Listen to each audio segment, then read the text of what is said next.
Karibu mpenzi mfuatiliaji wa Music Life TV. Leo tunajifunza jinsi ya kuanza kuchora wimbo mpya katika Music Score. Kabla tujaanza somo letu, karibu uweze kubonyeza alama ya subscribe na kisha alama ya kengele ili wa kwanza kupata taarifa zetu pindi zinapokuwa hewani.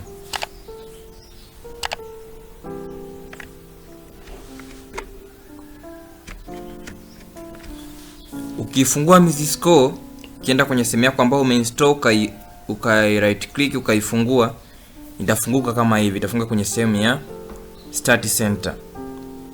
Kwa hiyo ukija hapo kwenye Start Center, kuna sehemu kama ulikuwa una nyimbo ambazo umeshazichora utazikuta hapo, lakini pia kama unataka kuanza wimbo mpya kabisa, kuna sehemu ya create new score. Kwa utapagusa hapa, itakupeleka moja kwa moja kwenye kuanza kutengeneza wimbo mpya. Lakini pia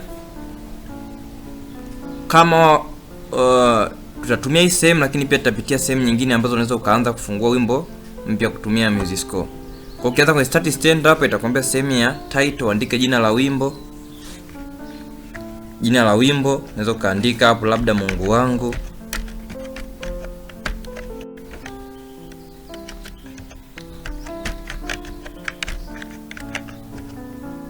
Mungu wangu umeniacha. Subtitle ya wimbo labda wimbo kwa tafakari au kwa dini au kwa namna yote, labda ni wimbo wa katikati Dominika ya ngapi, unaandika hapo kwenye subtitle. Hapo tuandike katikati.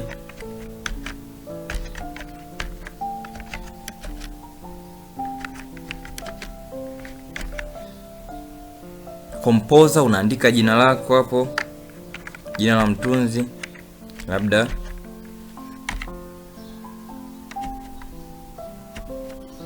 kaandika jina lako hapo, ninaandika hilo ambalo ni la kwangu.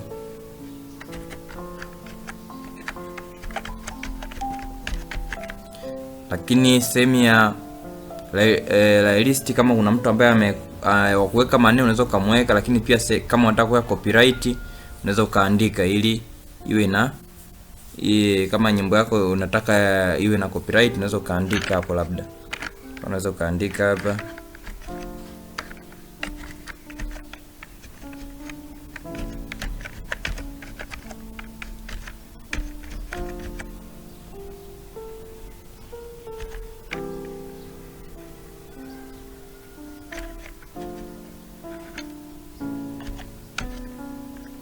mfano, unaweza ukaandika kama hivyo. Kisha maliza hapo na minya next, sehemu inayofuata.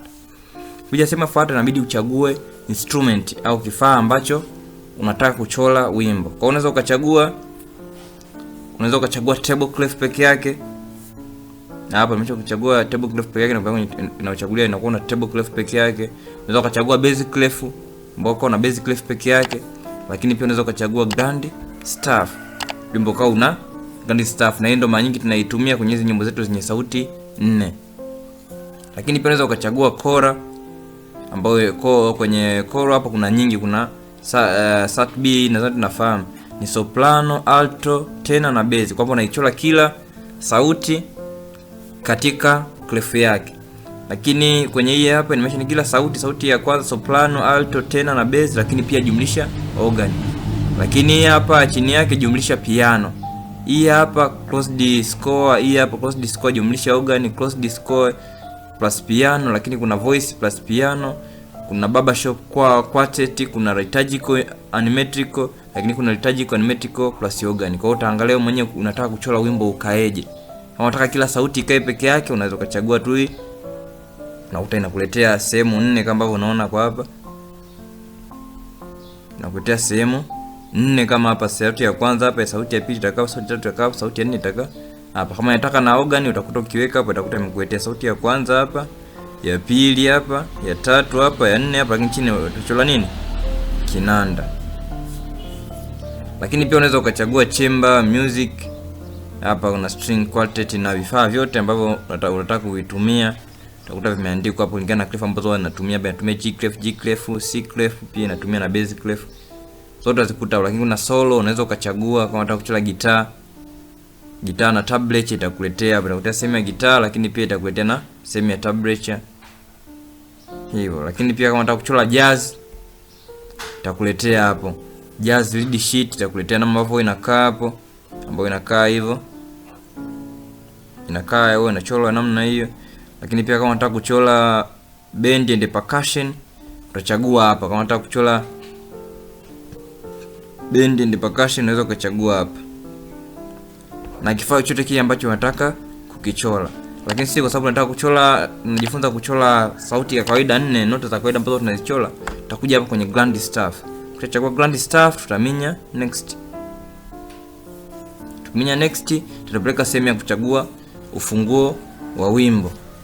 Labda huu ufunguo wa wimbo ambao nataka kuchora mimi, labda upo ufunguo hii, kwa onda chagua labda hii hapa, nachagua sharp hizi 4. Kama wimbo wako unataka kuweka tempo moja kwa moja, unaweza ukachagua beat per minute labda 120 kama unataka kuweka.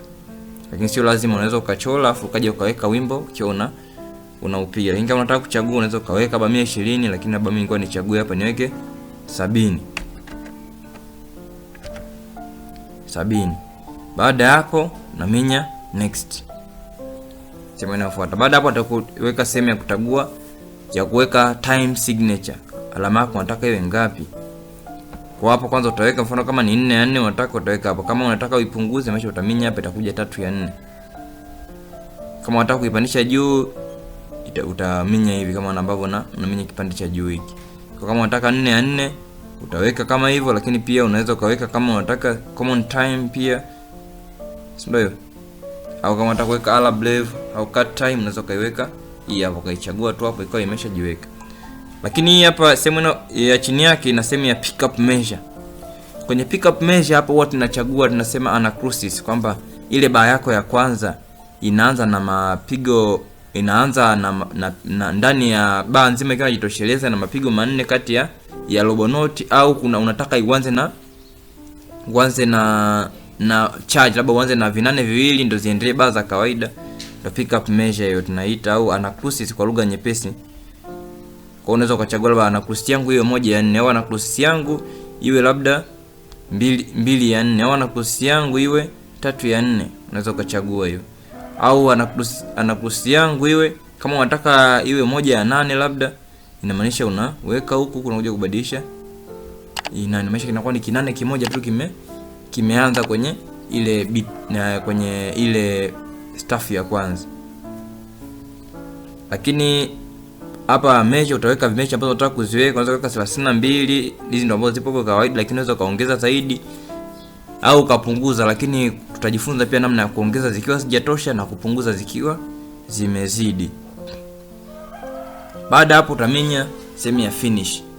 Itakuletea hapo jinsi ambavyo tumechora. Wimbo wetu uliochagua ndio huo hapa. Mungu wangu umeniacha ilikuwa kichwa. Subtitle ilikuwa hii hapa. Katikati 24C, lakini pia una jina la mtunzi hapa, Elwe Gasila. Lakini pia ina sehemu ya beat per minute, tempo, lakini pia ina funguo hivi kama unavyoona. Lakini pia ukiangalia kwenye pick up measure utakuta hizi baa zote zina thamani ya 4 ya 4. Lakini ya kwanza tuliweka 1 ya 8, kwa ndio umetuwekea hapa thamani ya kinane kimoja ili tuanze wimbo nje. Baada hapo tufanyeje? Tuendelee kama kawaida kama ambavyo tunaiona hapa. Sehemu ya copyright, nadhani mnakumbuka pale mwanzo niliweka copyright. Copyright niliandika musiclifestudio.co.tz. Unakuta inakuja inakaa hapa chini kuonesha umiliki wa huo wimbo. Kwa kifupi hapo tunaweza tukao tumeshafungua wimbo mpya na sasa tupo tayari kwa ajili ya kuchora. Ungana nasi katika kipindi kitakachofuata. Tutaanza kuweka jinsi ya kuweka noti kwenye nyimbo pamoja na mapumziko. Asante.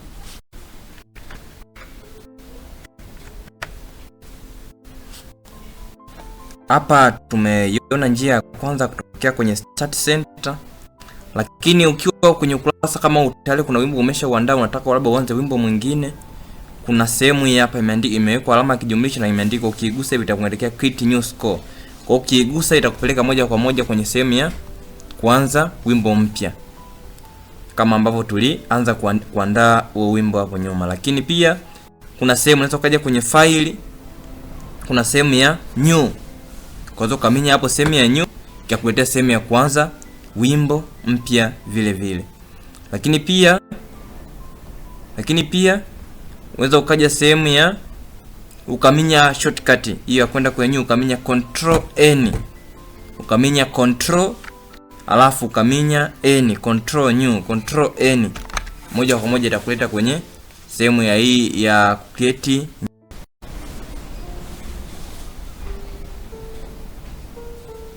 Kiangalia wimbo hapo, ndio sehemu ambayo tulikuwa tumefika katika kujaza wimbo, kufungua, jinsi ya kufungua wimbo mpya, kuandika jina, kuandika maelezo ya wimbo, kuandika jina la mtunzi labda kama na mahali na vitu vingine kama hivyo. Leo tunaanza kuweka nota pamoja na mapumziko. Jambo la kwanza kabisa unapoweka nota na kuzingatia katika kuweka nota ni alama ya hapa. Hii hapa ambayo inaitwa enter notes with a mouse or keyboard. Hii ndio alama au ndio sehemu ambayo inakuruhusu wewe kuanza kuweka nini? Kuweka nota. Usipoiwasha hii alama ikawa inaonekana kwa hivi rangi ya blue, hizi kuweka nota. Kwa kwanza unachagua hii sehemu. Lakini ukichagua hapo utachagua kuweka sauti ya kwanza, ya pili, ya tatu au ya nne katika kwenye hiyo staff. Kwa hiyo kwa mfano hapa tunataka kuweka sauti ya kwanza. Sauti ya kwanza. Nataka kusema labda kinakaa kinane hiki. Si ndio hivyo? Tatoa takiweka hapa labda kinaanzia kwenye so. Tutaweka hapo kwenye so. Hali kadhalika tunataka labda inakuja wimbo tunaenda so na kuja unafuata robo note. Tunachagua robo note hii hapa. Tunakuja iweka. Tunaweka kwenye do hapa. Tunaweka robo note, tunaweka robo note.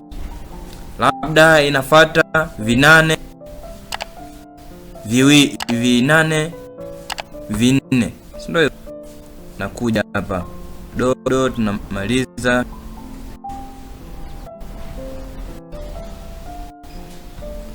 Labda umeshaweka vinane, unataka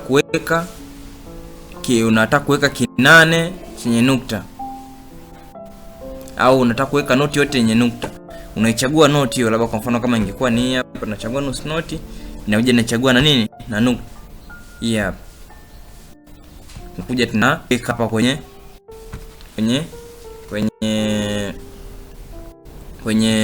sehemu ambayo nataka kuiweka, inakaa hivyo pamoja na nini? Na nukta. Sehemu inayofuata hapa nataka kuweka robo noti. Naichukua robo noti, nakuja naiweka hapa. Hapa sehemu inayofuata nataka tuweke sehemu inayofuata nataka tuweke nini? Pumziko. Bado tuweke pumziko la robo noti au pumziko la kinane. Unachagua kinane. Ukishachagua kinane unakuja unachagua na pumziko. Unachagua kinane, unachagua noti hiyo ambayo unataka kuiweka pamoja na nini? Na pumziko. Baada hapo unaweka pumziko kwenye sauti ya kwanza. Unakuwa umeweka namna hiyo. Baada hapo unaendelea kuandika. Kama unataka kuendelea kuandika nota unatoa hii, unaweka hapa kinane hapa kama kinane kinaendelea kinane.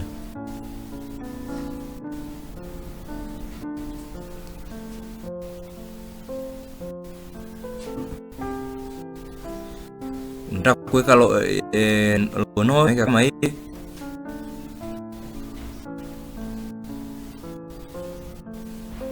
Lakini unataka kuweka labda nusu note, unaweka hiyo, unaichagua hapo hiyo, unaiweka kama hivyo. Na tukatumia hicho kipande kama ndo tumechora wimbo. Kwa ukitaka kuchora kuendelea wimbo unaenda namna hiyo. Hasa tunataka tuweke sauti ya pili. Sauti ya pili tunawekeje? Na maisha tunakuja tunachagua sehemu hii kama hapa tuliweka hii ni moja. Si ndio hivyo? Ndio tulianzia hapa. Nataka kuweka sauti ya pili kuanzia hapa. Tunachagua hii noti iliyopo hapa. Baada hapo unaweka kwenye alama ya kuandika. Ukishaweka alama ya kuandika nimesha unachagua 2. Ukishachagua 2 itakuruhusu kuandika sauti nyingine tofauti na hiyo. Kwa utakuta kama hapa ukiweka hivi, ukiweka hapa unakuta imekaa hapo labda sauti ya pili labda imekaa hivyo. Unataka kuweka sauti ya tena labda hii hapa so unaweka hapo so sauti ya pili unaweka.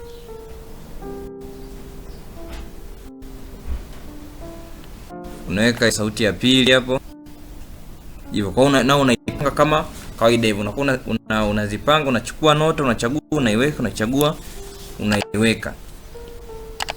Lakini pia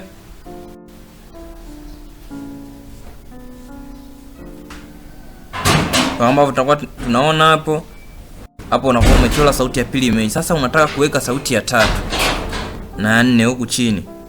Hapa ukiangalia music score, ukichagua huku chini, mtu anaweza akachagua 3 au 4. Kimsingi hizi zimewekwa hizi namba katika namna kwamba kwenye bar moja unaweza kuweka nota 4. Kwa mfano kama ni huku chini nimechagua 1, sasa ningaweka 1. Nikija nikichagua 2, sasa nikaweka 2 ikakaa hii. Kama nikichagua 3, sasa nikaweka kaa hivi.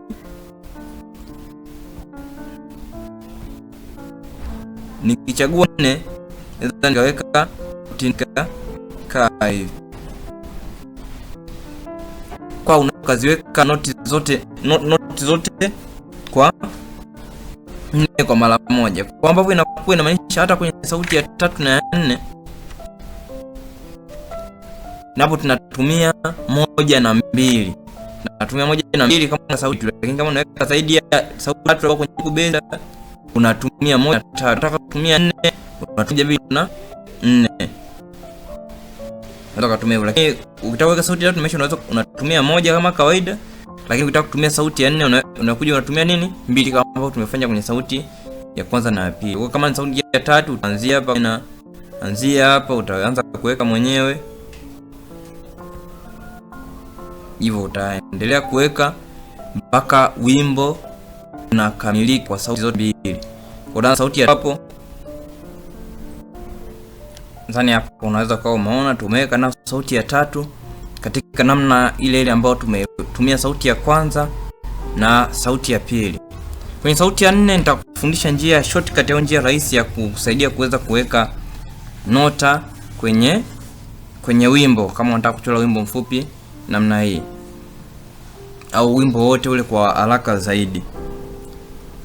Kwenye keyboard hizi herufi zote ambazo tunaziona hapa, hizi herufi hizi noti hapa, kuanzia hiki ki 32, kinusu, kinane, kinane, robo noti pamoja na nusu noti pamoja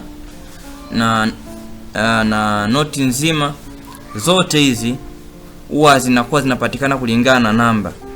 Kwa mfano nikiminya namba 1, nikiwa nimeweka alama ya kuandika na nikaminya namba 1,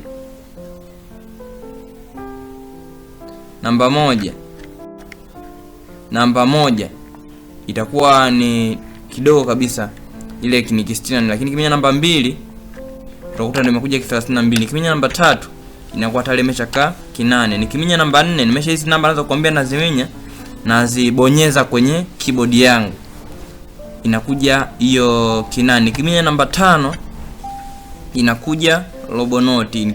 Nikibonyeza namba 6 inakuja nusu noti, namba 7 noti nzima na kadhalika. Sio kama nipata vizuri. Kwa hiyo nikitaka kuweka noti, mfano nimeminya namba 4, nataka kuweka kinane. Kwenye staff kwanza kuna uhusiano uliopo kati ya staff moja na nini na hii keyboard, ambao kwenye staff nadhani ambao tunafahamu muziki kuna zile herufi za kimuziki, kuna A, B, C, D, E, F pamoja na G. Zile herufi pia zipo kwenye keyboard. Kwa hiyo unapotaka kuweka noti pana herufi yake ambayo huwa inakaa pale. Kwa hiyo ukitaka kuweka noti yote ile unaweza kutumia herufi ile. Kwa mfano mimi nataka kuweka sauti ya 4. Nataka kuweka do hapa. Si ndio hivyo? Anachagua namba 2 kwanza. Hapana.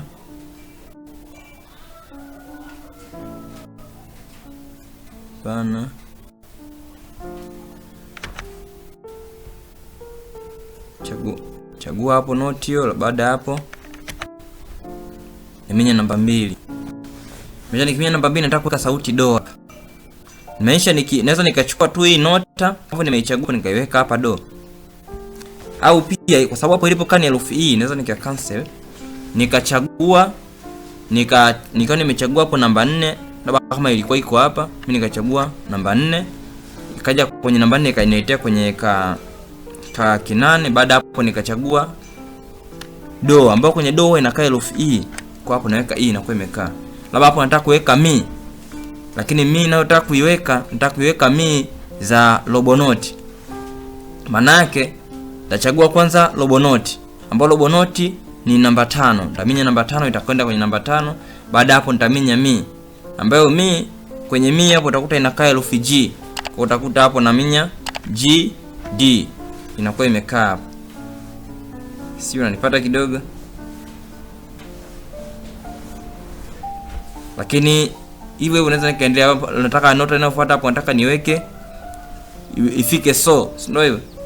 Kwenye so utakuta kwenye so hapo ilipokaa inakaa ni herufi B kwenye kwenye staff ya sauti ya 4, lakini pia ni vinane. Kwa na minya pale kwenye kinane ni namba 4. Kwa na minya namba 4. Baada hapo na minya herufi B 2, inakaa hiyo 8 hapo, si ndio hivyo?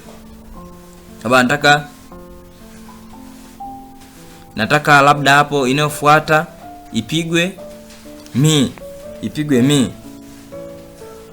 nataka ipigwe mi na ni vinane. Kwa hiyo nimeshachagua kinane namba 4, lakini nakuja napiga labda mi yangu ni G hapo, si ndio hiyo?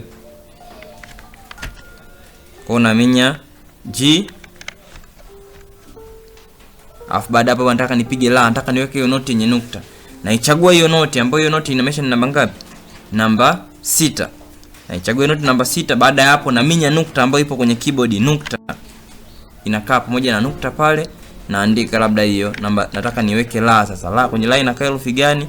Unakuta ni herufi A. Kwa unakuja kwenye A. Hapana, sio kwenye A, ni kwenye C.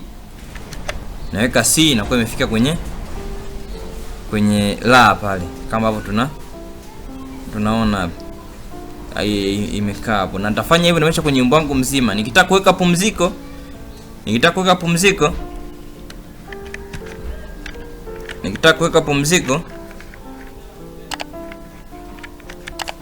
kwa mfano kama hapa nataka niweke pumziko la kinane. Kwanza nachagua kinane chenye ni namba 4. Baada ya hapo naminya alama ya 0. Nikiminya 0 tayari inakuwa imeshajiweka pumziko. Hivyo unaendelea kuchora. Kwa utachora mpaka utakapomaliza wimbo. Kama ambavyo unaona hapo nakuwa nimeshajaza sauti ya 4 katika njia ya shortcut kama ambavyo nilikuwa nakuelekeza.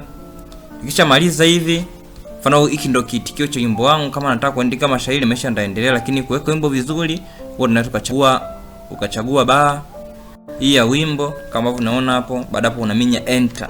Wimbo wako unakuwa umejipanga namna hiyo. Kama unataka uweke alama za kurudia, unaweza ukachagua mstari huu wa mwisho. Baada ya hapo ukaja sehemu ya view, ukachagua sehemu ya patterns. Baada ya hapo unakuja kuchagua sehemu ya bar lines. Utaona kodi hapo, unachagua sehemu ya bar lines.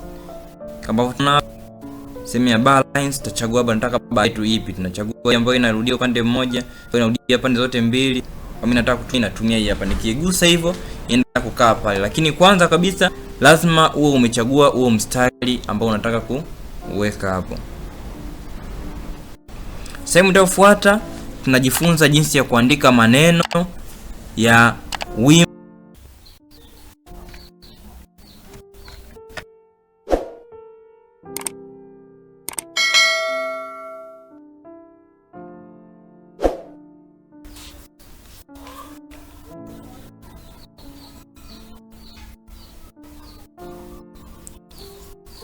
Wimbo kwa tumeuchora, Mungu wangu umeniacha. Tumeona jinsi ya kufungua wimbo mpya. Tumeona jinsi ya kuweka nota kwenye wimbo kwa namna zote ambazo namna za kuchukua nota, lakini pia tumejifunza namna rahisi au shortcut kwa kutumia keyboard kwa urahisi mpaka mwishoni tukaweka alama ya kurudia mwishoni mwa wimbo. Sasa nataka tujifunze jinsi ya kuweka maneno ya wimbo. Kuweka maneno ya wimbo kwenye muziki unaweza kuweka katika namna tatu, ambapo kwa namna ya kwanza unaweza kuwa unaweka lyric, maneno ya ambayo yanasoma kwenye nota, lakini pia unaweza kaweka maneno ya kodi, lakini pia unaweza kuweka maneno ya figured bass, ambayo yote yana shortcut zake za kutumia. Ukitaka kuweka lyric peke yake au maneno ya wimbo huwa tunatumia Control L, lakini ukitaka kuweka figured bass huwa tunatumia Control G. Control unaminya na G, unakuwa unaanza kuandika figured bass. Lakini pia ukitaka kuandika chord unatumia Control K. Lakini pia ukitaka kuandika maneno mengine kama text au unataka kuandika sentence, tuelekezana mwishoni na jinsi gani ya kuandika.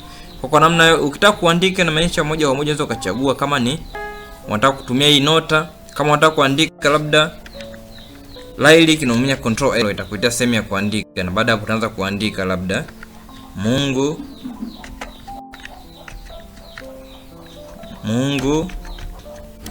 unaminya afu unaruka nafasi na kwenye nota inayofuata. Mungu wangu, Mungu wangu umeniacha,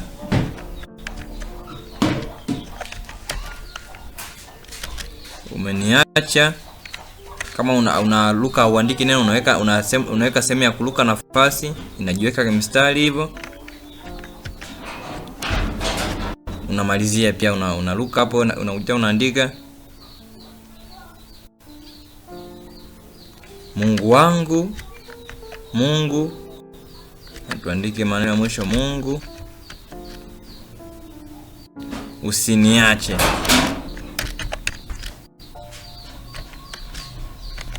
Mungu usiniache, Mungu wangu umeniacha, Mungu usiniache. Kwa mfano, nimetulia mfano tu kwa maneno ya kufunua kama wimbo. Kwa kama nilikuwa naandika lyric hapo, nakuwa nimeshaandika lyric kama hiyo. Kama ningekuwa nataka niandike kodi, mfano kiminya Control K, utakuta inakuleta sehemu ya juu kama hapa uandike. Sasa ubaya wake hii hapa yenyewe maneno yake huwa yanyoki ukiandika. Huwa inafuata kodi jinsi ambavyo imekaa. Kwa mfano ningetaka kuandika hapa Mungu, utaniona Mungu wangu, yani unakuta kama ambavyo umeona inakaa kulingana na nota ambayo imekaa, inakuwa ina mpangilio mzuri. Ndio maana huwa hatuitumii kama njia rahisi ya kuweka maneno kwenye wimbo. Hali kadhalika utakuwa figured bass, tuseme unaminya Control G. Ukiminya Control G, unaichagua nota, unaminya Control G.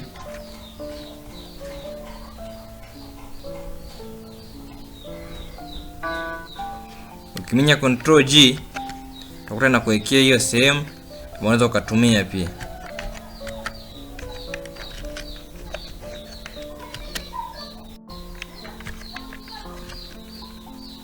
Ambayo nayo unaweza kuona namna ambavyo wewe unaandika ndio kama hiyo. Lakini mesha kwa njia rahisi kuandika tu maneno kwenye wimbo, kwa kawaida huwa tunatumia njia ya kuandika lyric ambayo tunatumia Control L. Kwa kuishamenya Control L, unaweza ukaandika maneno ya wimbo. Kama hapo nilikuwa tumetumia mara ya kwanza sauti ya pili, unaweza ukatumia ukaandika hivyo. Na kama ikatokea sauti zinashana, labda unataka uandike sauti ya juu, unaweza ukachagua labda sauti ya kwanza, ukaminya Control L. Baada ya hapo ukaandika nayo mu. Baada ya hapo ukaitoa hiyo mu, ukaipeleka juu. Ukaitoa hiyo mu, kaishika hivyo, unajua unakuwa right click afu umeshika unaweka juu.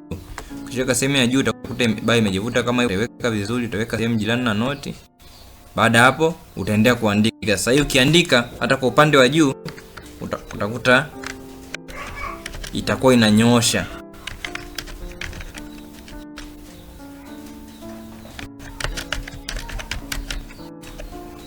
Ukiangalia hapo utakuta inanyosha. Yenyewe inanyosha maneno. Kwa mfano ya mwanzo ukiona sasa ilikuwa imepinda, unapoweka unaweza ukaja ukaiweka vizuri, ukaseti vizuri, inakuwa imekaa kama hivyo.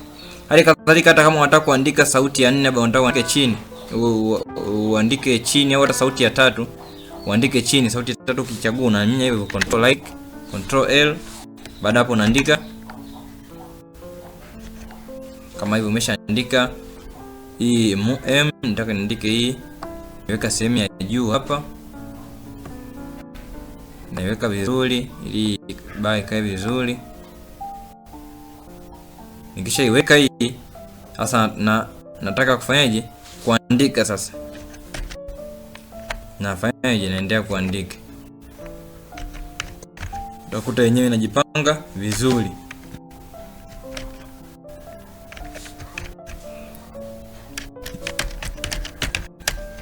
Ndani ukiona mpaka hapo unakuta nimeandika vizuri. Hii ya mwanzo inakuwa imepinda kama kawaida, naweka vizuri ili iendelee na hizi nyingine. Unakuwa umekaa vizuri kama ambavyo unaona hapo. Kwa unaweza kaandika sauti zote, sauti ya nne ukitaka kuiandika unaminya control L, control L, control ya kwenye keyboard unaminya na L, hiyo ni shortcut. Like unakuja hapo unaanza kuandika nayo Mungu, unaandika nayo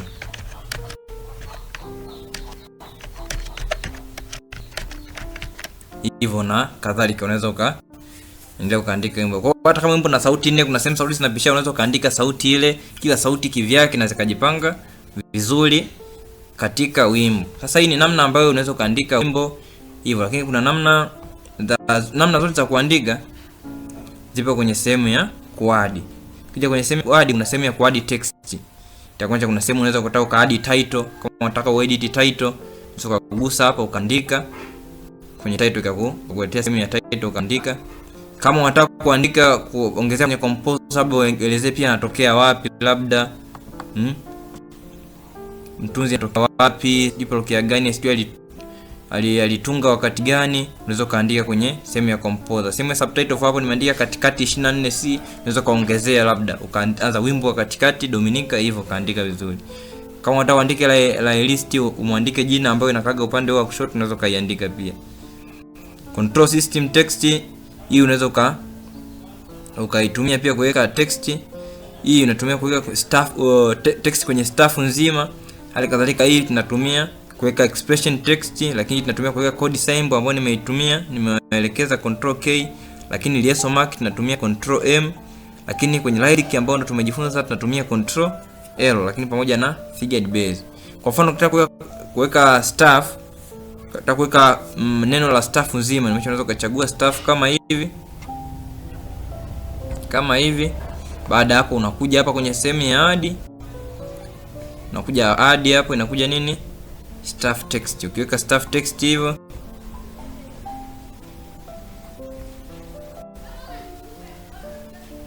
kuja unachagua staff text. Staff text unachagua note, sio staff, unachagua note kama hivyo. Maana hapo unachagua staff text au unaminya control T. Baada hapo itakuletea sehemu. Sasa ikiletea ni staff text, inamaanisha unaandika maneno, unaandika neno moja inakuwa kwenye staff hapo. Sasa hii tunaitumia sana kwenye system ya mashairi. Mfano unataka mashairi ya kuburuza, unataka uandike tu katika mtindo wa sentence, inamaanisha unachagua nota yako hivyo. Baada ya hapo unaanza kuiandikia maneno tu, unaandikia maneno yanakuwa yamejipanga mpaka unapofika sehemu fulani, tunaweka ile tune ambayo inapanda na kushuka. Kwa unaandika hivyo unaandika tu maneno ya kawaida. Nimeminya tu laugh, lakini ndio kwa namba yenyewe unaandika kawaida. Sasa kama unataka kuandika sentence zile za mashairi, kama mashairi ya kuburuza yale ambayo yenyewe yanakuwa yana nota moja moja. Kwa hiyo ndio namna ambayo unaweza kutumia staff text. Hizo ni namna baadhi ambazo unaweza kuzitumia katika kuandika wimbo baada ya kuwa umeuchora, na namna nyingine nyingi ambazo tutaendelea kujifunza katika darasa letu. Kikubwa usiache kutufuatilia, na kama ni mara yako ya kwanza usahau kubonyeza alama subscribe ili wa kwanza kupata mafunzo yetu pindi yanapokuwa hewani.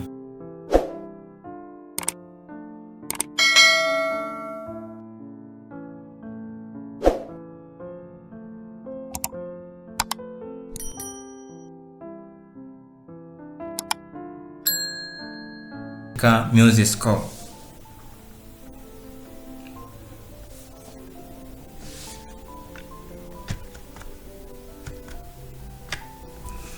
Katika session zilizopita tulijifunza kwa tunaweza kuchora wimbo kama huu. Sasa wimbo wako umekamilika, labda kiitikio unataka kuondoa hizi baa ambazo hazijatumika. Kuna namna mbili nitakuelekeza katika video hii. Namna ya kwanza, kuondoa hizi baa ambazo hazijatumika, unakuja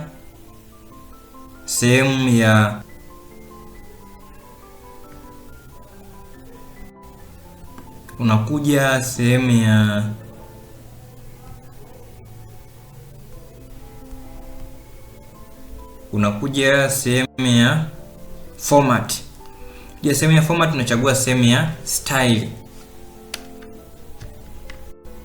Unachagua sehemu ya style. Ukichagua sehemu ya style, unachagua sehemu ya hide empty stuff. Hii hapa inaonekana hii. Hide empty stuff, unaiwekea tick. Hide empty stuff. Ukishaweka hapo, ushamaliza hapo, unatoka unarudi kwenye sehemu yako ya wimbo.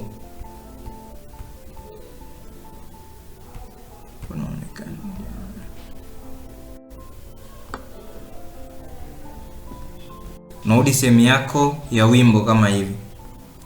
Then utakuta baa zote ambazo hazijatumika zimeendelea. Sasa kwa bahati mbaya kuna baadhi ya muda ukifanya, kuna baadhi ya baa zinabaki kama hivyo tunaona hapa, lakini pia kuna baa nyingine unaweza kukuta umeziandikia, mfano kama ingekuwa imeandikwa nota lakini unataka kuilimove, kama ni ya juu ya chini pia ingefanyaje? Ingebaki. Ili uweze kuzilimove size ambazo zimebaki, utaziselect kwanza zote. Utatumia njia yote ya kuselect ambayo unaijua. Kwa kwanza unaweza kaminya control afu kuna select moja moja. Una select moja moja kama ambavyo unafanya hapa. Au ukaminya control ukaselect moja, baada hapo ukaminya control kwa select zinazofuata. Au ukaselect moja kama hivyo afu ukaja mwishoni ukaminya shift alafu uka left click. Hapo unakuwa umeselect zote. Unaziminya ya mwanzo, unafika mwishoni, unaminya shift alafu una left click. Ukishafanya hivyo, uta right click. Ukileft click itakuletea hivi vipengele. Utakuta kuna sehemu hapa remove selected measure. Remove selected measure. Utaminya hapo na utakuwa ume remove hizo bar. Kwa tutakuwa tumeona hiyo, lakini pia hata kama tungetaka kuondoa kuanzia mwanzo, muda ule tukaondoa kwa njia hii bila kwenda kwenye sehemu ya format ya kuselect unused stuff, tungeweza tu kuselect hapa mwanzoni afu tukaja mwishoni, na hapo tuka shift, unaminya shift then una left click. Baada hapo unakuwa umeselect yote. Baada hapo una right click. Kisha right click unakuja sehemu ya remove selected measure. Kisha minya hivyo unakuwa umesha remove baa ambazo haujazitumia kwenye wimbo. Na mpaka hapo wimbo unaweza kuwa tayari kwa ajili ya kusikilizwa, kwa ajili ya kusave na kwa ajili pia ya kuexport kama unataka kwa matumizi mengine.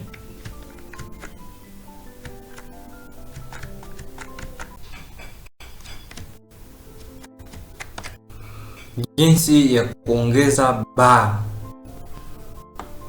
Mfano tulikuwa tumechora wimbo wetu umefika mpaka sasa, unataka mfano uweke mashairi. Utawezaje kuongeza baa katika music score ili baa ziwe nyingi? Utawezaje kuongeza baa kwenye music score? Kwanza kabisa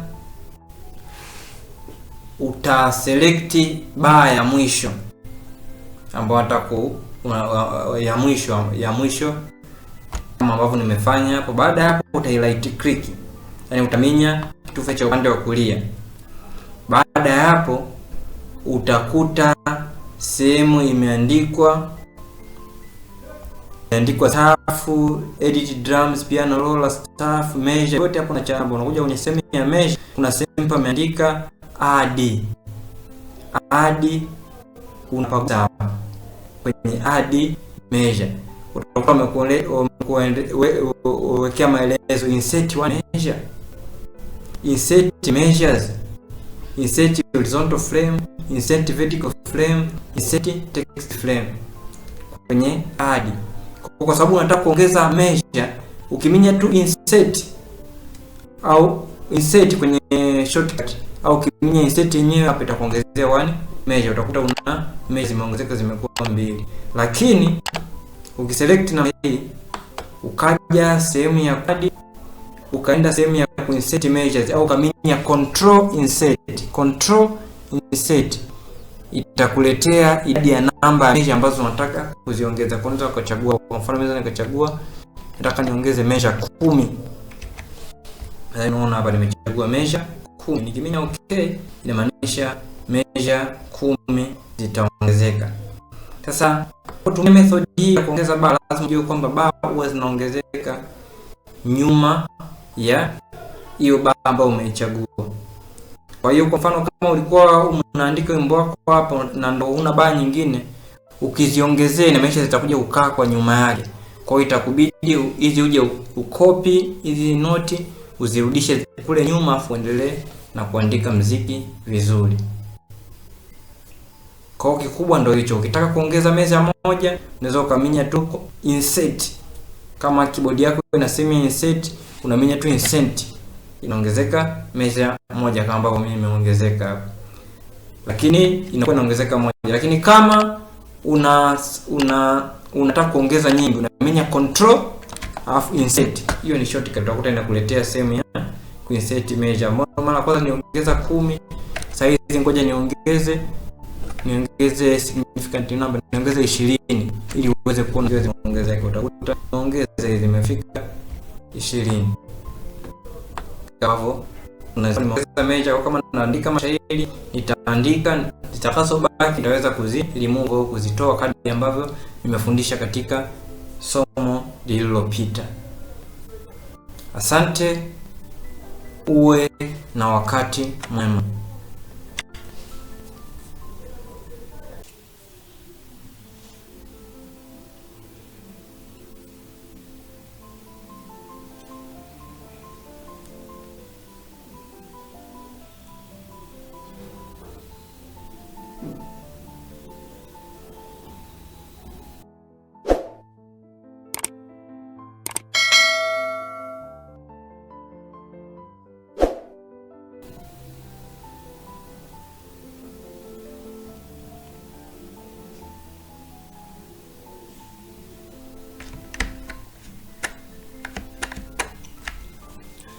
Jinsi ya kubadili mlio wa MIDI. Ukiwa umechora wimbo wako kama tunaona hapa, wimbo wako umeuchora, ndio hapa. Bado tutoe hizi bar ambazo hazijatumika kama tumejifunza kwenye somo lililopita. Unaweza ukatoa hivyo, ukapiga shift uka remove. Wimbo wetu ndio hapa. Sasa ukishachora wimbo wako hapo umekamilika, labda pamoja na mashairi au namna katika muundo wote ambao umeutengeneza, kuna sehemu ya kuplay. Unaweza ukachagua noti yako hii ya mwanzo kuanzia hapa. Noti yako ya kuanzia hapo unaichagua, na baada ya hapo una uwezo wa kuplay ukausikia.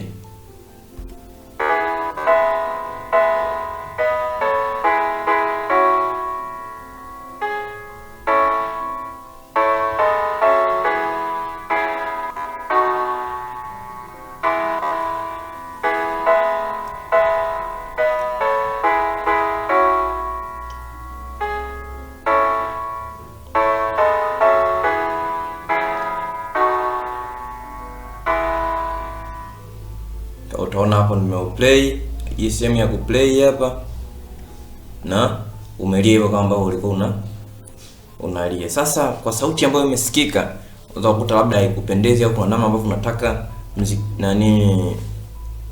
unataka unataka sauti zako zisikike. Ndio unakuja sehemu ya add hapa, sehemu ya add sehemu ya view. Ukija sehemu ya view, unakuja sehemu ya mixer. ya sehemu ya mixer hapo utaona itakuletea hii mixer. Hii mixer itakuonyesha kwamba sehemu sauti ambayo inalia sasa hizi itakuonyesha grand piano, itakuonyesha midi part kama ina reverb, kama ina chorus unaweza ukaweka volume yake ipo wapi, pan yake iko wapi, lakini hata master gain pia itakuonyesha. Kwa hiyo unaweza ukaziregulate ama ukazipandisha ama ukazishusha kulingana na ambavyo utakuwa unataka mwenye sauti hiyo. Lakini kuna mute voice, unaweza kumute sauti ya kwanza, ukamute sauti ya pili, sauti ya tatu, ya nne, kadi ambavyo utakuwa unahitaji mwenyewe kutumia hii mixer. Lakini kwenye vipande vyote ni vya kuseti tu hapa, lakini sehemu ya sound ni sehemu ya kuchagua sauti ambayo unataka isikike. Kwa mfano sauti ambayo ya kwanza hapa ni grand piano ambayo tulikuwa tunaisikia tulipokuwa tumeplay wimbo. Lakini ukiminya hapa itakuletea sauti nyingine nyingi ambazo unaweza ukachagua mwenyewe. Kwa mfano ukichagua lock organ unaweza kutoa ukiplay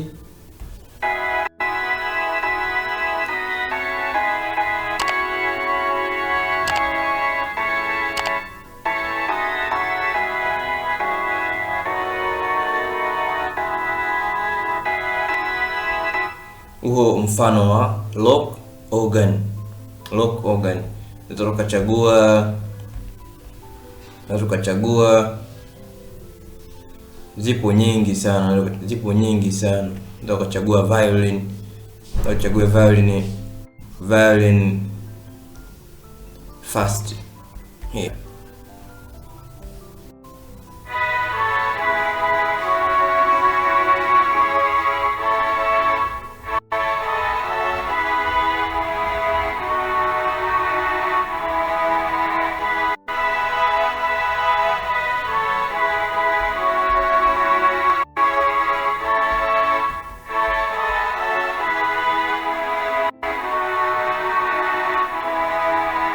Nikachagua synthesizer string namba 2 na tusikie inavyoenda.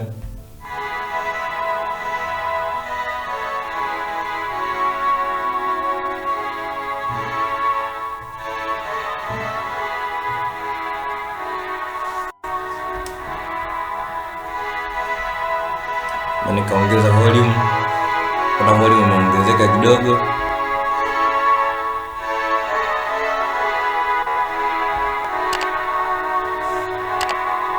Mbona hapo ni mute sauti ya kwanza.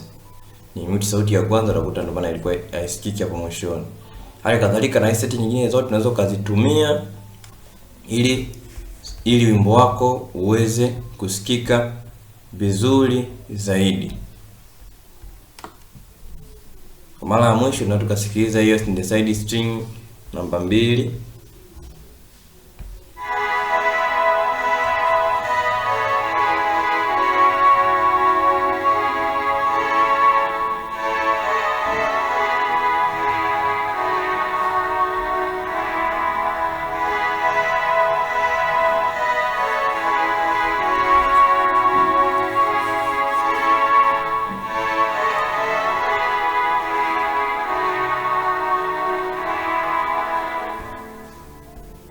Nadhani utakuwa umeelewa vizuri jinsi ya kuplay wimbo, lakini pia jinsi ya kubadilisha sauti mbalimbali katika au sauti za MIDI katika wimbo wako.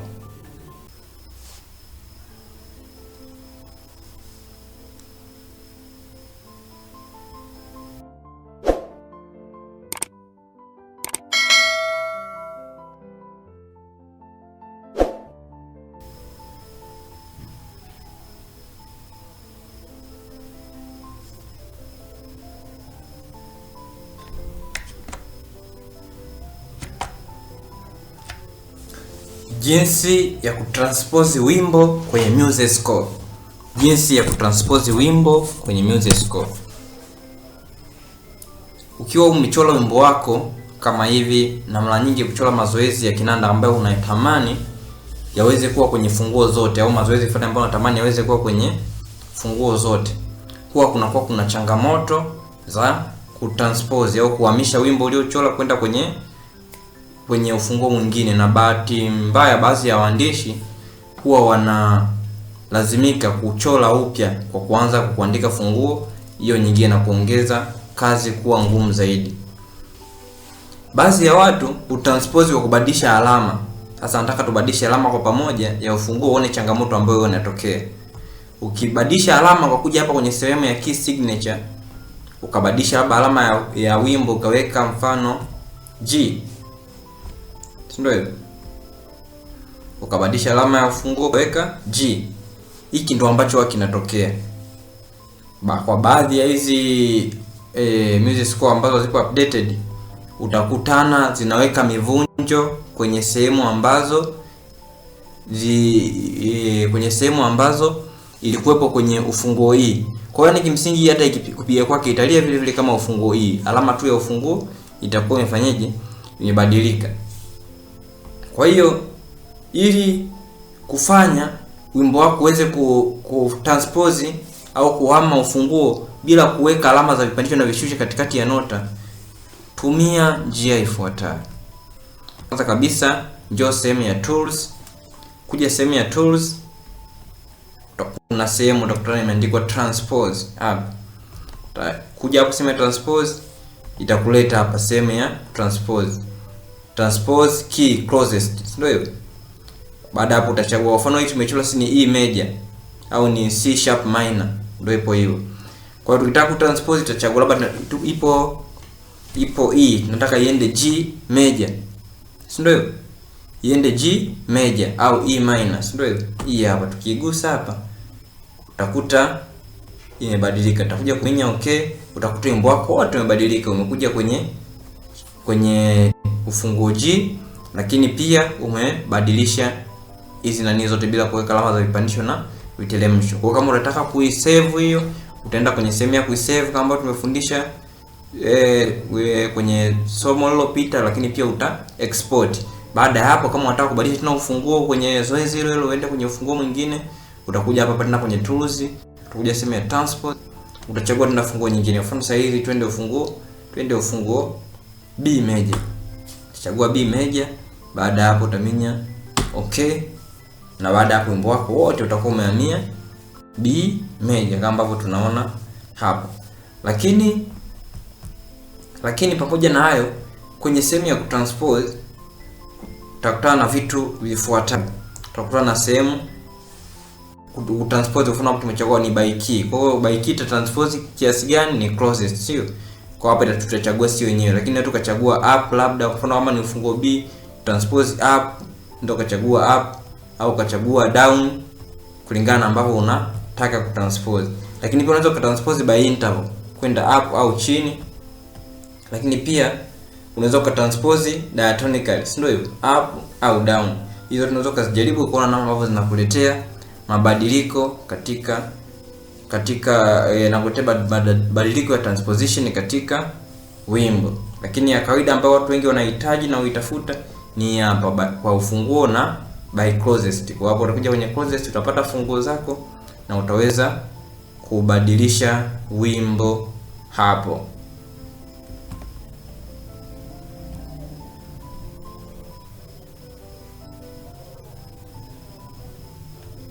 Na kuexport wimbo ambao umeuchora pamoja na MIDI ambayo unakuwa umeshaitengeneza kwenye muziki wako. Ukishamaliza kuuchora wimbo wako namna hii, kama utakuwa umeweka na mashairi au na vitu vingine vyote, unataka sasa kuupata katika document au katika karatasi ambayo unaweza ukaliprint. Kwanza kabisa, hii kazi yako unaweza kuisave kwa music score. Kwa kuna njia mbalimbali za kusave. Njia ya kwanza, unaweza ukaona kuna alama hiki hapa, hiki kimeandikwa save score to file. Kwa ukikiminya hiki alama unakuwa umesave, au ukaminya control S unakuwa umesave. Kwa ni kialama hiki, angalia kwenye mshale hapa ulipo. Hali kadhalika nikiminya control S nakuwa nimesave wimbo wangu. Kwa unaweza nikaminya hiki alama au nikaminya control S nakuwa nimeusave wimbo wangu. Tayari hii file inakuwa limejisave kwenye mafaili ya kompyuta yangu au kwenye sehemu ya laptop yangu. Lakini pia unaweza ukaja sehemu ya file hapa. Kuna sehemu pa save. Unaweza ukaja hapa ukaminya sehemu ya save, au amekuandia kifupi chake pale control S kama ambavyo nimekuambia hapo awali. ukawa umeusave wimbo wako kwenye faili la music score, ambao unaweza kumtumia hata mtunzi mwingine akaweza kuedit wimbo wako, au akaongezea vitu, akatoa vitu kulingana na ambavyo umechora na kumwepushia kwanza kuchora upya. Kwa ukitaka kusave wimbo wako ni save au control S kama inavyoonekana hapo. Ndio ukitaka kusave moja kwa moja nakala yako katika music score. Ukisha save sasa unataka kuexport, kama upate kama document, upate media, upate audio, kitu ambacho unataka kukipata. Sehemu ambayo unataka ya kwenda kuexport, unakuja sehemu ya file. Ukija kwenye sehemu ya file utapagusa hapa, utashuka chini. Utaona maneno mengi, mwisho wa siku utakutana na sehemu ya export. Utakutana na sehemu ya export. Ukiminya sehemu ya export itakuletea sehemu ambako hiyo kitu kitaenda kujisave, lakini pia itakuonesha una export kama nini. Utakuta jina ndo limekaa kwa file, Mungu wangu umeniacha, kama ambavyo tumeandika jina la wimbo, lakini sehemu ambayo itakuja kujiweka utakuta imejaa kwenye file inaitwa Music Live TV. Unaweza ukachagua mwenyewe hapa, labda usave kwenye desktop, unaweza ukachagua hapa desktop, file lako itakaa kwenye desktop kama ambavyo unaliona hapo kwenye desktop. Lakini pia utachagua unataka export nini. Kwa mfano kama nataka export PDF, utakuta imeleta PDF. Lakini kama nataka export kitu kingine, nitaminya hapa sema export, itaniletea. Nataka export kama PNG, nataka export kama scalable vector graphics, kama wave audio, kama FLAC audio, kama OG Voice audio, kama MP3 audio, kama standard MIDI, au kama compressed music file, au kama ni compressed music file, au ni compressed music score file. Sasa kawaida ambazo tunatumia ndio tunatumia hii PDF, lakini pia tunatumiaga standard MIDI, au pia unaweza kutoa kama MP3 audio ambazo zinasoma kwenye simu za kawaida, unaweza kusikiliza na ukatumia kwenye matumizi kawaida ambayo tunatumia kwa ajili ya kuweka Swahili music notes, au kwa ajili ya matumizi yako mwenyewe mtunzi na watumiaji wengine. Kwa mfano nikitaka kuweka kwenye PDF, unachagua hapo kwenye PDF. Unataka kuexport PDF, unachagua PDF hapo. Baada ya hapo na save file. Nimesha file nimelisave kwenye nini? Kwenye desktop. Nikija sehemu ya desktop ambako nimelisave file langu, nitaliona hapo. Kwa mfano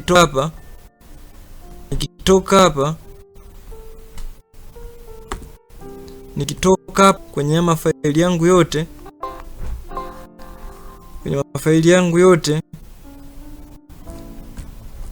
inanigomea hapa, lakini nikitoka kwenye mafaili yangu yote, nikija kwenye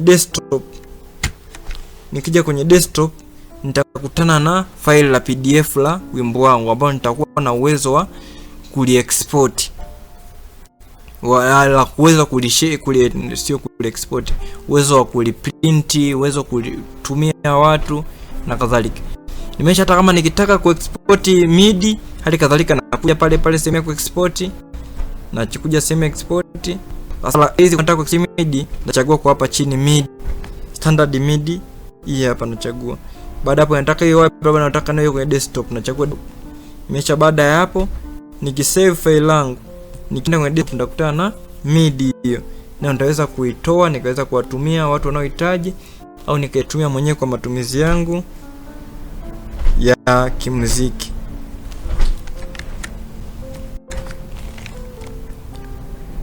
Asante sana kwa kutufuatilia. Mungu akubariki na uwe na wakati mwema.